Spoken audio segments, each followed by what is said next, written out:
you can in fact hear me, and I don't know that anybody can. So hopefully somebody can. We're going to confirm that soon.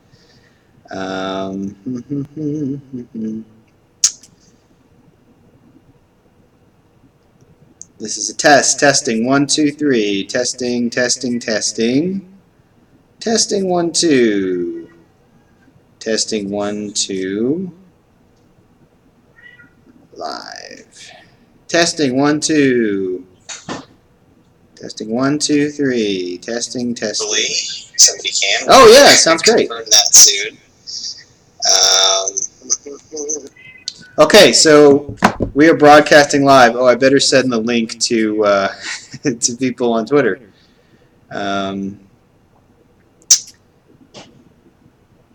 So Arliss Bunny's going to join us soon. She's very excited as New Jersey was just called, and it's official. I don't know that it was official last night. Trump is speaking right now. Let's see what he's saying. And Rachel is taking care of a couple of 4-week-old kittens. You might get a glimpse of them too. Holy hell. They're so cute and they're so ridiculous. We're on live. Okay.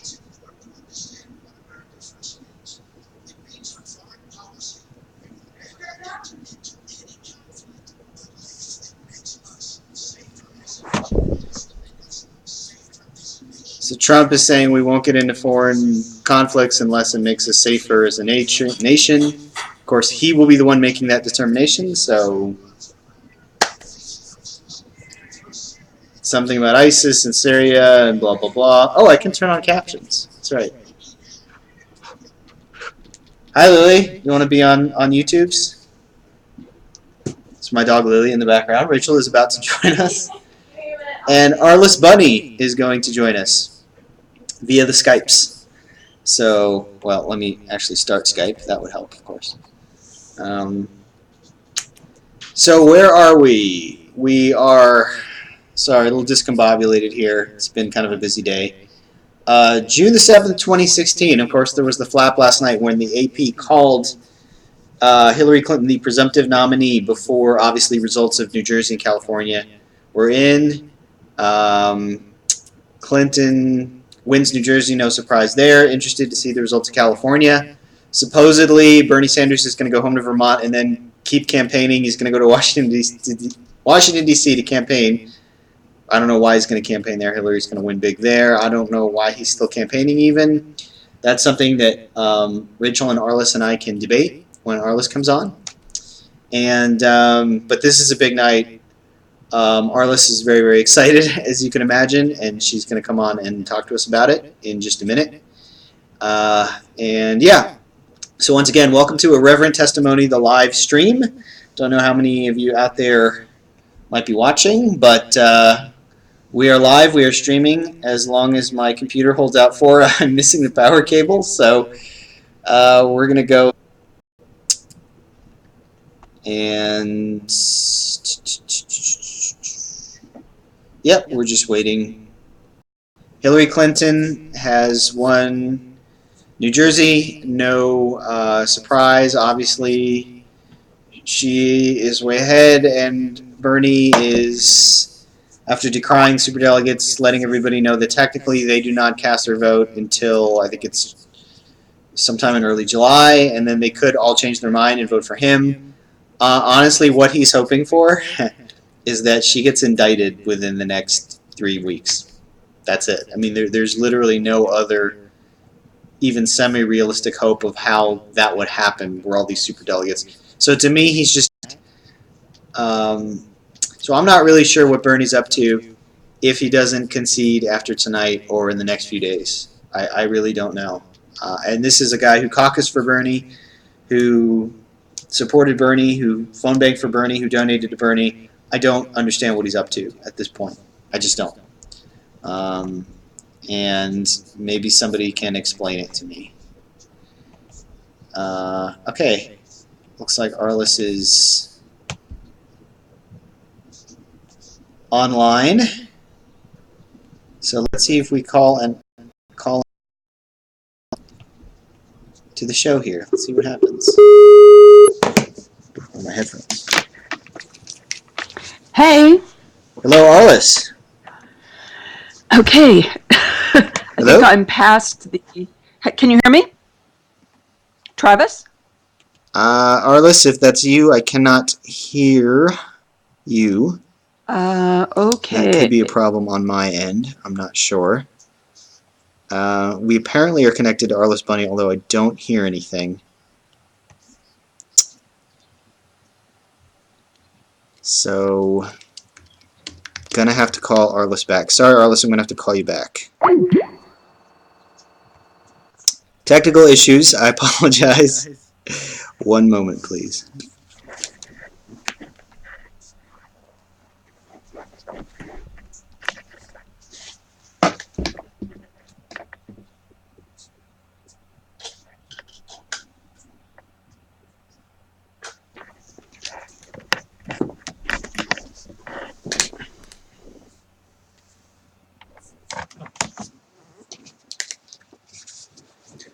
Okay, let me see if I have any better luck with this.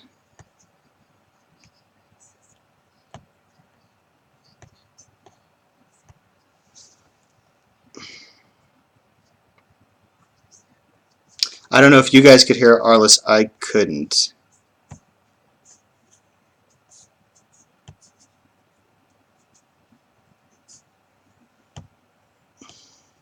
Hey. Okay, so that's working.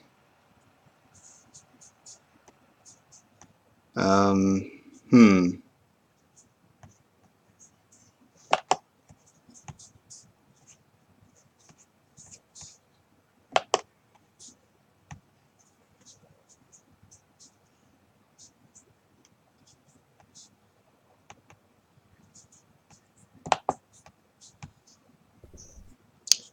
Check.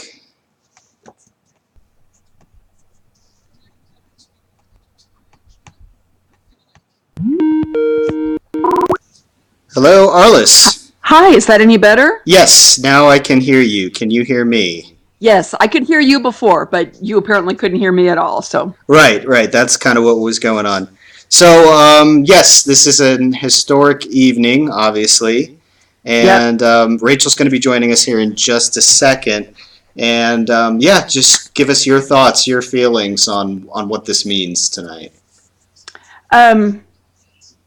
Well, I'm a woman, so it means a lot to me. And I walked through, 2 or 3 pairs of shoes to get Dianne Feinstein elected to the Senate back in 1992 in the special election. And when she joined the Senate, she was one of only 4 women in the Senate. So 96 men and 4 women. It's incredible. And yeah. And now we're going to put a woman in the White House. we sure are, to the dismay of some folks that are still on the Bernie or Bust bandwagon. And I guess I wanted to ask you this. I'm not sure what Bernie's up to. The latest news is he's going to keep campaigning for some reason. He's like going to go to D.C. tomorrow and campaign. At this point in time, if I were him, I would probably. But I would hope that he can back up on some of the vitriol. But he's made a commitment to campaign through to the convention, right. And I think he has to keep his word. I think at this point in time, as much as I would prefer for him to do otherwise and get on the bandwagon, he has to do that. And remember that the Democratic Party is trying to unify the Democratic Party, and Bernie's not a Democrat. Right. He may be running on our ticket right now, but he's not a Democrat. He doesn't have Democratic credentials. And he doesn't have that sort of loyalty either. That's right. He doesn't give a damn if he burns down the party. And I'm not entirely sure even that he cares if he elects Donald Trump. So, I'm not. That's hard for me to believe. But with what he's been saying and the attacks he's been leveling, with his supporters talking about raising bail money for the convention in Philadelphia, I'm sorry, but when people are talking about violence and talking about shutting down the Democratic convention, That's not how parties work. Yeah. That's not how people work together to win the White House. Now, I understand, and in fact, frankly, I would give into losers don't get to call the shots. Right. And Hillary didn't get to determine who sat on the Rules Committee, and Hillary didn't get to determine who sat on the Platform Committee. But frankly, if I were Hillary, I would give way on a lot of that stuff. Well, yeah, I think they will. I think they will. But my bigger problem with Bernie wanting to burn it all down is that you completely lose all the influence and inroads and good works you've done to this point, and he has to know that. He's already lost that. To a degree. His Senate colleagues want his head on a pike. Sure, but he can turn that around tomorrow. He can unite the party tomorrow. He could if he was as gracious as Hillary was in 2008. Do you see that in Bernie's character? I don't know. I see a guy in a campaign that's become, they got a taste of this idea that, wait a minute, we can actually win this thing, and they just don't know how to let it go, even when the math and the reality is showing them it's not possible. They just can't let go of it. I listened to Jeff Weaver on Maddow last night, and he sounded like a person who was on some other planet than I am. Well, he has this whole campaign. Yeah, and he understands math completely differently than I do, apparently. But then I listened to, Hillary's campaign manager, and he was, he was praising Weaver. He was praising the Bernie campaign. He was clearly doing everything possible to try to say, we get that what you've done is incredibly important. Right. And what Bernie has done is incredibly important. Bernie had in his hand the ability to permanently change the party and to recruit and elect for years into the future Democrats who were much farther to the left. But my point is, doesn't he realize that is still within his reach by unifying the party at this point? I mean, if that was never his intent, why even run as a Democrat in the first place? Yes. But I don't think he realizes that. I think somewhere he lost what he was really running about and got a hold of making a crowd mad is the point. Right. And he's been running on the rage ticket for the last, 6 weeks, 8 weeks. And, from the moment he said Hillary was not qualified. Yeah, he apologized for that, but I'm sorry, that thought went through his head. From the moment he said that, he has basically burned bridges left and right. And I don't know why he would do that if he had in his power, he had in his hands so much potential, and he threw it away. And he can turn some of it around. But people like me who respect... There's a weird echo. Yeah, sorry about that. I had to disconnect and then reconnect something real quick. Oh, okay. Rachel's joining us right now. Hang on. Hello. Hi, Rachel. Hi, Arliss. Can you hear me? I can't hear me. Yes, I can hear you. I can't Loud hear and But you can hear her? Uh-huh. Then that's all we need. Hi. Hi. Is there still an echo for you? No, gone. We have a little bit of echo. There's really not much we can do about that. I'm sorry I missed the first part. I guess just congrats to us. Yay? Yeah, when New Jersey came in and they called it, I started crying. Yeah, I know. So you didn't jump the gun last night then? No, I waited because I wanted to see I wanted her to have half plus one of all of the pledged delegates. Because once you've got that, you have a majority of the pledged delegates. There's nothing, you're done.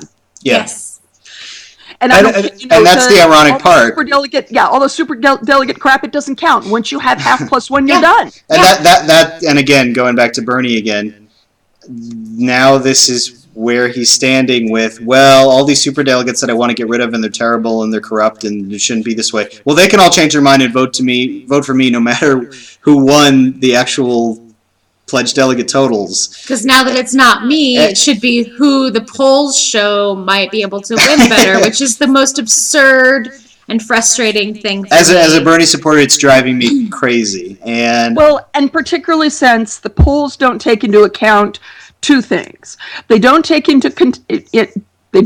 into account the independents who have voted for Bernie because they're voting against Hillary. Yeah, Greg talked about that today. Who in the general are going to vote for Trump. Well, yeah. In the general, they're going to vote Republican. Most of them.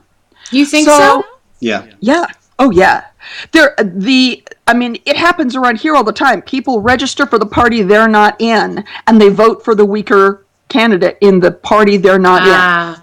That it's a common, screw up the. So Bernie's call for open primaries makes you crazy because it makes me crazy. I hate it. Yeah. Well, the parties are parties for a reason. Yes. And just like you guys have been participating in the party there and, working your way up and putting in the time and, all of that kind of thing, that's how you build a party. And independents, they can, they don't get to play in my, they don't get to play in my sandbox until the general election.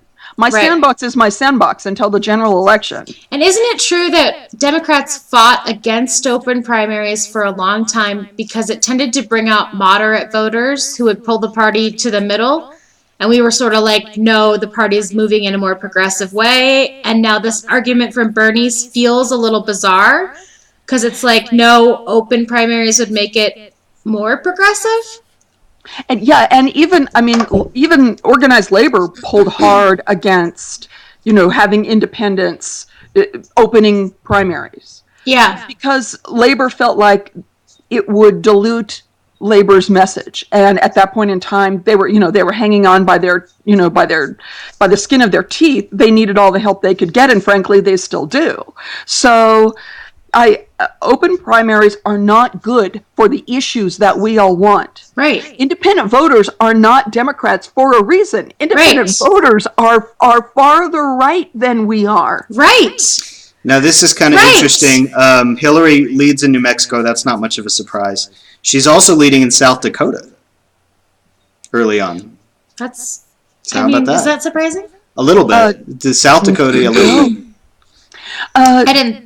But South Dakota's more conservative, than most states. So I know if one candidate is more conservative than the other, I would expect the more conservative of the two to be winning in South Dakota. But I think people like to vote for a winner at this point in time. Yeah. South Dakota. Okay, and it's like Greg and David were saying this morning, if you're in California, New Jersey, South Dakota, Montana, your vote barely ever counts anyway. Yeah. And as a Californian, I am all too familiar with that. Moving to Indiana, where my vote might just count on the outside cusp of things, that was a little bit exciting. Because it's like, yay, I have a reason to vote in the primary. Well, that's what I've always been yelling about. I live in Colorado, which is a swing state, so it matters a lot how we vote. And it makes me crazy when people who live here who know anything or care anything, or even if they don't, frankly, I still think they should vote, that they don't. I don't understand it, and it makes me a little nuts. But I wanted to talk to you, Arliss, because you're a Clinton supporter. Yes. And we just got the first presumptive female nominee of any major party in the U.S. And I have my feelings about it, but you've been alive longer than me, and I think you've seen a different progress in politics, and I just wanted to let you talk about where you started and where you ended up and how that feels, if you don't mind.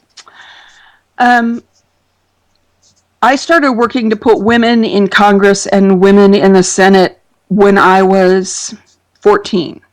Wow. I started walking precincts with my parents when I was 8. And I started walking precincts alone when I was 14 and 15. No kidding. Wow. And, my parents let me do that, which is a level of insane I still can't quite wrap my head around. But so by the time I was walking precincts for instance, Harvey Milk in San Francisco, I was driving down into the city and walking door to door for Harvey Milk when he was running to be the first openly gay politician anywhere in the country to get elected.